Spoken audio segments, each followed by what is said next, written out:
Hello viewers, welcome to my YouTube channel. তো তোমরা আজকের থাম্বনেল দেখে বুঝতে পারছো আজকের ভিডিওর বিষয়বস্তু হচ্ছে মা জং বলে একটি খেলা রয়েছে, প্লে রয়েছে।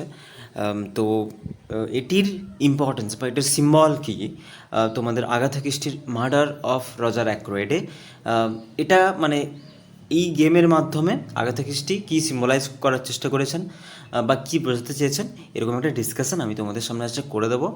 যদি এক্সামে 2 মার্কস বা বাই চান্স 5 মার্কস দিয়ে দেয়, তোমাদের যাতে একটা আইডিয়া থাকে লিখে দিয়ে আসতে পারো। ওকে, তো চলো ভিডিওটি শুরু করা যাক।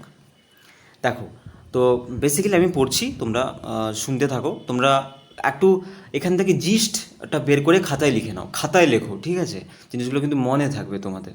আচ্ছা, প্রথমে দেখো বলছে mahjong is a tile based game that was developed in the 19th century in China and has spread throughout the world since the early 20th century. তাহলে কি বলছে দেখো, এই যে মা জং গেমটা একটা টাইল বেস, টাইল মানে যে খণ্ড খণ্ড, এই যে যেমন পিস হয় পিস, হ্যাঁ, সেরকম পিসে বিভক্ত একটা গেম, ডাইস গেম মূলত, যেটি 19th সেঞ্চুরিতে চীনে প্রথম এর যে ডেভেলপমেন্ট শুরু হয় এবং ধীরে ধীরে যখন 20th সেঞ্চুরি হয়, 20-র দশকে কিন্তু পুরো বিশ্বে ছড়িয়ে পড়ে এটা, ঠিক আছে?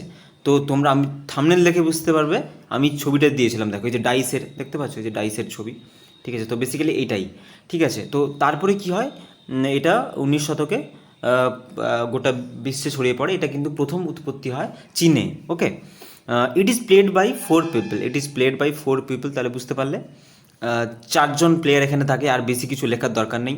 বেসিক্যালি দেখো, with some 3 player variation found in parts of China, Japan, south Korea, Vietnam and south মানে মূলত এই জাতীয় এই সব জায়গায়, জাপান, কোরিয়া, এইসব জায়গায় খেলাটা হয়। আবার কোনো কোনো জায়গায় 4জন খেলা হয়, আবার কোনো কোনো জায়গায় 3জনও খেলা হয়। মানে ব্যাপারটা কি ওই লুডোর মতো, আমরা 2জনও খেলতে পারি, তাই না?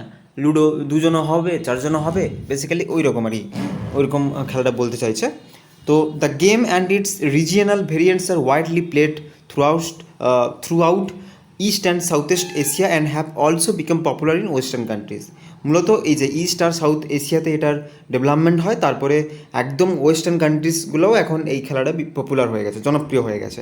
The game has also been adapted into a wide spread online entertainment. মানে এটার অনলাইন ভার্সনও আছে। মা জং যে শুধু ডাইস কিনে খেলতে পারবে তেমন কোনো ব্যাপার নেই, অনলাইন ভার্সনও আছে। তো তোমরা জাস্ট একটা ফ্যাক্ট বলে রাখি, তোমরা যদি এটা অ্যামাজনে গিয়ে সার্চ করো, দেখবে তোমাদের এই বক্সটা পেয়ে যাবে, একটা দাবার বক্সের মতো। মা জং দেখবে সেট বলে সার্চ করবে, ওখানে ওখানে দেখাবে সেটগুলো, ঠিক আছে? তো এটা মানে এটার যে কী বলবো, এটার যে এটা এখন অনলাইনেও স্প্রেড করে গেছে, ঠিক আছে, ছড়িয়ে গেছে, এর এতটাই এর জনপ্রিয়তা। ওকে, নেক্সট কী বলছে দেখো, similar to the western card game rummy, mahjong is a game of skill, strategy and luck. এই যে দেখো, similar to western card game rummy, এই যে বলেন রামি মানে তাস খেলা হয়, দেখবে রামি মানে বেসিক্যালি একটা, এটা কি বলো তো, এই যে জুয়া, যেটাকে বলে জুয়া খেলার মতোই কিছুটা, মানে মানে বেসিক্যালি এমনিও কেউ খেলে, এবারে জিনিসটাকে যখন টাকার প্রসঙ্গ চলে আসে তখন জিনিসটা জুয়া হয়ে যায়, ঠিক আছে? তো বেসিক্যালি এটাই বলতে চাইছে যে ওয়েস্টার্ন কার্ড গেম রামির মতোই খেলাটা। এবারে mahjong is a game of skill, তাহলে এটা স্কিল লাগে, স্ট্র্যাটেজি মানে দেখো দাবার মতো স্ট্র্যাটেজি লাগে, অ্যান্ড অবশ্যই লাক থাকতেই হবে। তাহলে এই 3টে জিনিস কিন্তু লাগে। তো আমি এখানে কিন্তু বেসিক্যালি গেমটার সম্পর্কে আইডিয়া দিচ্ছি, ঠিক আছে? Idea about the game. তারপরে to distinguish it from mahjong solitaire, it is sometimes referred to as mahjong rummy. যাই হোক, যেটা সেম ব্যাপার, মাজং রামিনে বলেও কোনো কোনো জায়গায় অভিহিত করা হয়। তো দেখো, এটা ডেসক্রিপশান হলো তোমাদের গেমের সম্পর্কে। যদি এটা এক্সামে দেয় 5 মার্কস, তাহলে তোমরা কী করবে, প্রথমে ইন্ট্রোডাকশান, প্রথমে আগাথা ক্রিস্টি ইন্ট্রোডাকশান, নেক্সট এই মা জংয়ের তুমি একটা ডেসক্রিপশান দিলে, নেক্সট আমি দিব এই যে এই প্যারাটা, মানে এখানে আমি বলেছি যে এর ইম্পর্টেন্স বা এটা কি সিম্বলাইজ করছে এই নভেলে, ক্লিয়ার? নেক্সট তারপরে তোমরা কনক্লুশন দিয়ে শেষ করবে। আচ্ছা, এখানে কি বলছে দেখো, দ্য গেম অফ মা জং প্লেড বাই ডক্টর শেপার্ড। তাহলে এই গেমটা কে খেলেছিল? ডক্টর শেপার্ড, ঠিক আছে? দেখো, ডক্টর শেপার্ড অ্যান্ড ক্যারোলিন এবং তার বোন খেলেছিল, along with miss জেনেট and colonel Carter. এবং তাহলে দেখো 4জন খেলেছিল, আমরা আগেই দেখলাম যে 4জন থাকে, হ্যাঁ। দেয়ার আর 4 প্লেয়ার্স, তাহলে 4জন প্লেয়ার থাকে। তো 4জন প্লেয়ারে দেখো এখানে ডক্টর শেফার্ড 1জন, ক্যারোলাইন 2জন, মিস জেনারেট হচ্ছে 3জন, কলোনিয়াল গার্ডার 4জন, তাহলে মোট 4জন। Function as a symbol of strategy of both Hercule Poirot and doctor Shepherd. ঠিক আছে, লাইক আ গেম অফ মাহজংয়ের গেমের মতো, in which tiles turn face down are reveal during play by turning them face up, Poirot reveals to hidden secret of character. তাহলে কী বলছে দেখো, যেমন এই লুডোর ছক্কার মতো না, তাহলে ওই ডাইসটা কী বলছে দেখো, এখানে কি বলছে যে টাইলসটা যখন ফেস একটা টাইলসের ফেস যখন একজনের দিকে চলে আসে, রিভিল হয়, তাহলে তাকে ফোকাস করে। ধরো তুমি খেলছো, টাইলটা তোমার দিকে পড়লো, তাহলে ব্যাপারটা কী হলো, তুমি ফোকাসড হলে। ঠিক আছে, তাহলে এর মাধ্যমে কি বলছে, এই যে হিডেন সিক্রেটটাকে রিভিল করছে। ঠিক আছে, মানে বুঝতে পারলে, আরও ক্লিয়ার হয়ে যাবে। দেখো, his revelation are systematic and strategic.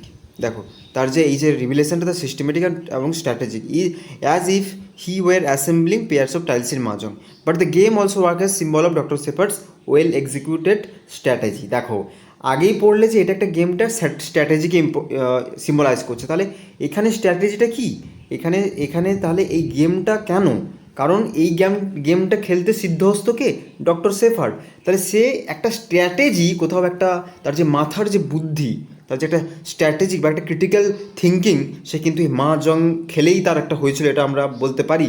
বা ওই জন্যই ওই মেটাফরিক্যালি একটা সিম্বলিক্যালি আগে থেকে ইউজ করেছেন, অ্যান্ড ফর কমিটিং মার্ডার, এই যে দেখো strategy for committing murder and getting away with it during the evening. সন্ধ্যেবেলা doctor Shepherd started to realize the perfect winning. তাহলে দেখো মানে জাস্ট কী বলছে দেখো, যখন কেউ, আচ্ছা আলাদা একটা গালি ইউজ করি, আচ্ছা যখন কেউ এখানে এই যে গেমটাই মাহজংয়ে যখন জিতে যায়, সেটাকে বলা হয় পারফেক্ট উইন। কী বলে, পারফেক্ট উইন। তাহলে এ কোন কাজে লাগিয়েছে ডক্টর শেফার্ড কোন কাজে লাগিয়েছে, খুন করার পরে, খুন করার সাথে এটাকে কানেকশন করা হচ্ছে। তাহলে তখন খুন করে রিয়েলাইজ করলো যে এটা কিন্তু একটা পারফেক্ট উইন আমি করে দিয়েছি। সে তো কল্পনায় ভাবেনি যে হারকিউল পোয়ারট এই জিনিসটাকে সলভ করে দেবে, তাই না? তো তাই বলছে perfect win, going mahjongs on one and original hand. At this point of the novel readers have no reason to think he will be found out as the murderer. তাহলে আমরা কোনো মতেই বুঝতে পারতাম প্রথম থেকে যে সে যে মানে কী বলবো, যে ডিটেকটিভ তার সাথে কাজ করছে কিনা সেই মার্ডারার, মানে তাই না? এটা একটা খুব অড একটা ব্যাপার। তো সেখান থেকে দাঁড়িয়ে কিন্তু আমরা কেউই বুঝতে পারতাম না। He has a solid alibi and no one seems to suspect him. His feelings of triumph over the perfect winning channel his feeling of having arranged everything so perfectly as to keep him beyond suspense. এটা basically এটা একটু লেখা আছে আলাদা রকম। তাহলে ব্যাপারটা তোমরা কী কী নেবে এখানে দেখো, স্ট্র্যাটেজি, এই যে লাইনটা আমি দিলাম না, এই লাইনটা কিন্তু ভালো করে লাগবে। এই দেখো স্কিল স্ট্র্যাটেজি, এই লাখটাকে অতটা লেখার দরকার নেই। লাখটাকে লিখবে যখন এর সম্পর্কে লিখবে, যখন তুমি কীভাবে শেফার্ড এখানে সিম্বলাইজ করা হয়েছে, তোমরা কিন্তু এইটা লিখবে স্কিল স্ট্র্যাটেজি। মূলত এই গেম থেকে পাওয়া স্কিল স্ট্র্যাটেজিকে কাজে লাগিয়ে কিন্তু খুনটা করেছে, এবং যেটাকেই কিন্তু সিম্বলাইজ করছে এই প্লেটা। ক্লিয়ার? আর বেশি কিছু নয়, এটুকুই। তো এটা কিন্তু তোমরা দেখে রাখো, হয়তো দিয়ে দিতে পারে যে এরকম একটা প্রশ্ন, ধরো দিয়ে দিতে পারে, write a short note on মাহজং। তাহলে এটা দিয়ে দিল 5 মার্কস প্রশ্ন, বা 2 মার্কসে দিয়ে দিল হোয়াট ইজ মাহজং। তোমরা জানোই না, হয়তো কেউ শোনেইনি মাহজংটা কি, তারা অন্তত লিখে দিয়ে আসতে পারবে একটা স্ট্র্যাটেজিক্যালি একটা স্কিলফুল একটা গেম, যেটা কিনা চায়নাতে ডেভেলপমেন্ট হয়েছে, তারপরে ধীরে ধীরে পুরো ওয়েস্টার্ন কান্ট্রিতে ছড়িয়ে গেছে। আর এখানে ডক্টর শেফার্ডকে খেলতে দেখা যায় অ্যালং উইথ ক্যারোলিন এবং আদার 2 মেম্বার্স, যেটা কিনা সিম্বলাইজ করছে এটা স্ট্র্যাটেজিকে। ব্যাস এরকম করে লিখলেই তুমি নাম্বার পেয়ে যাবে।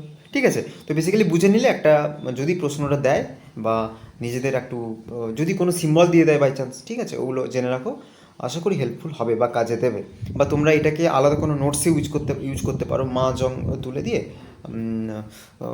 তোমরা কোনো নোটসে ইউজ করতে পারো। ঠিক আছে, so thank you for watching. আশা করি তোমাদের ভিডিওটি হেল্প হবে। দেখা হচ্ছে নেক্সট ভিডিওতে। টিল দ্যান সবাই খুব ভালো থেকো।